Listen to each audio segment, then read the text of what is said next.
મારતા હતા એમની પાસે મોટા મોટા પેલું હતું શું કહેવાય લાકડા સળિયા જે પેલું હોર્ડિંગ હોય ને એ બધું કાઢી નોર્મલ લોકોને મારવા માંડ્યા, બૂમા બૂમ કરવા, ગાળો બોલવા માંડ્યા.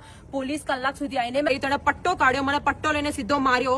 આ જોઈને મેં બૂમો પાડી એટલે મારો ભાઈ અને મારા પપ્પા આયા તો એને મોટો ત્યાંથી પેવર લીધો, મારા ભાઈના માથે માર્યો, એને લોહી લુવાણ કરી દીધો. પછી મારા પપ્પા આયા એને અહીંયા બધે નખોરિયા ભર્યા. પછી મેં એલિસ બ્રિજ પોલીસ સ્ટેશનને ફોન કર્યો તો એલિસ બ્રિજ પોલીસ વાળા આયા. 2 કલાક સુધી તો પહેલા એ લોકો આયા નહીં, પછી આયા એટલે એ લોકો પોલીસ ના દેખતા મારામારી ચાલુ કરી. ખુલ્લા છરા લઈને દોડ્યા, ખુલ્લા છરા. અમદાવાદમાં, ઉત્તર પ્રદેશની વાત નથી થઈ રહી. હું આ બધા જોડે દોડી, એમાંથી 2-3 ભાઈઓએ મારી મદદ કરીને મને રેલવે સ્ટેશનની પાછળ સંતાડી દીધી કે બેન તમે અહીંયા રહી જાઓ, તમે અત્યારે સેફ નથી. પછી મેં મારા પપ્પાને ફોન કર્યો. આ લોકોની 10 જણની પ્રોટેક્શનમાં છાના માના ફોર્ચ્યુન હોટલ પાસે પહોંચી.